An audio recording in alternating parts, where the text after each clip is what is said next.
I can eat sugar with either hand. I'm ambidextrous.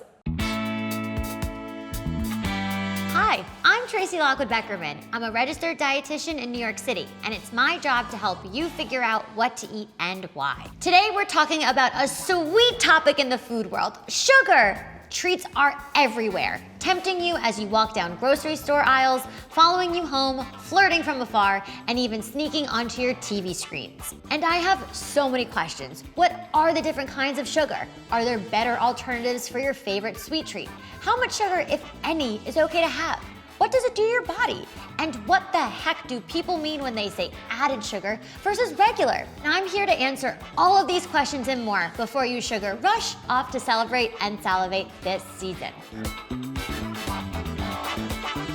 As you may know, there are so many different kinds of sugar. There's brown sugar, corn sweetener, corn syrup, dextrose, fructose, glucose, high fructose corn syrup, honey, invert sugar, lactose, xylose, malt syrup, maltose, molasses, raw sugar, sucrose, and turbinado sugar. Phew! But what does it all mean? Allow me to sift through it all for you. Sugar is made up of carbon, hydrogen, and oxygen atoms. But what makes each of these carbohydrates or sugars different is the way all of these atoms are connected. Essentially, these sugars are all the same. They're just derived from different sources. That being said, there is a distinct difference between two of the major sugar categories: sugar versus added sugar.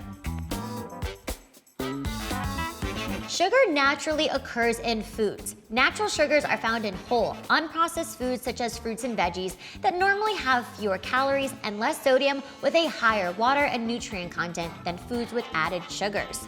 The fiber in these products slows down how quickly your body digests the sugar, so you don't get the same sugar spike as you do from added sugars. While these sugars are carbohydrates, the foods they're in provide other nutrients such as vitamins A, C, and D.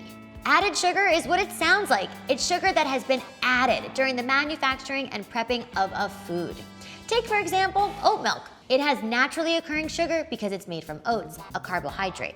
Now, think of vanilla oat milk. It may have added sugar in it because of the flavoring, and on the label, you will see X number of grams of added sugar. The main difference here is that sweeteners or added sugars on their own do not contain protein and fiber, which causes your body to digest them even faster and spike your blood glucose or blood sugar, hence the sugar high. Sugar gives your body energy. You eat a meal and your body begins to break down the nutrients that are in the food, like sugar, so your cells can get to work, fighting off bacteria, healing your paper cut, digesting your food, and making your body's energy, regardless whether you're gonna hit the gym or the couch. Now for the nitty-gritty, grainy. Eating sugar alerts your cells to release insulin. Think of insulin as a little boat that goes and picks up the sugar, aka glucose molecules, from your blood. In diabetes, the body doesn't have enough boats, or insulin, to bring sugar into the cells, which can lead to health issues down the road. But even if you don't have diabetes, too much sugar can have many negative impacts on your body. Excessive sugar consumption can cause unwanted weight gain, as it increases your hunger and desire for food. It may also increase your risk of heart disease and type 2 diabetes, as it leads to obesity, inflammation, insulin resistance, and elevated triglycerides, blood sugar, and blood pressure levels. And sugar is highly addictive, releasing dopamine in the brain, causing your body to respond similarly to addictive drug exposure. Whoa! So when you're going to grab a sweet snack, just make sure to always be checking for added sugar.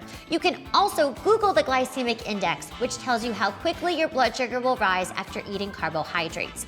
And if all else fails, look for the low glycemic index symbol on the package. Eating a food with a GI of 50 or lower, like zucchinis, pears, and chickpeas, will not cause your blood sugar to spike as severely as eating a food with the GI level of over 50, like white bread or pretzels.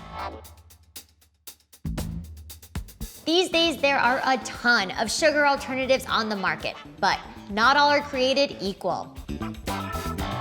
Stevia has been a popular go-to artificial sweetener for years. It has fewer calories than sugar and may be a great alternative for people on low-calorie or low-carb diets. Replacing sugar with stevia can also reduce the glycemic index of foods and thus will have less of an impact on blood sugar levels. However, some studies say that stevia may act as an endocrine disruptor and cause an increase in insulin response and heightened food cravings due to the sweet taste. And then there is agave. The predominant carbohydrate in agave is fructose. Studies have shown agave to have a low GI and praised it for its anti-inflammatory properties. This is good. However, commercial agave is oftentimes refined and processed, which destroys some or all of the beneficial health properties.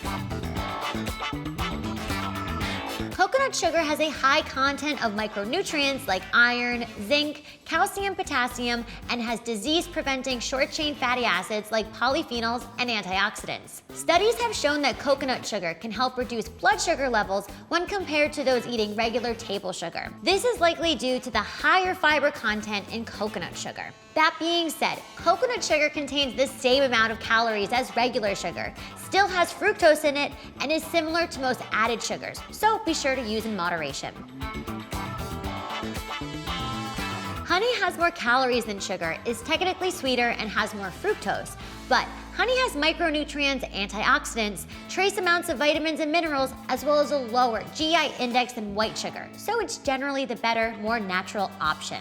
Sugar, do do do do do do, oh honey, honey.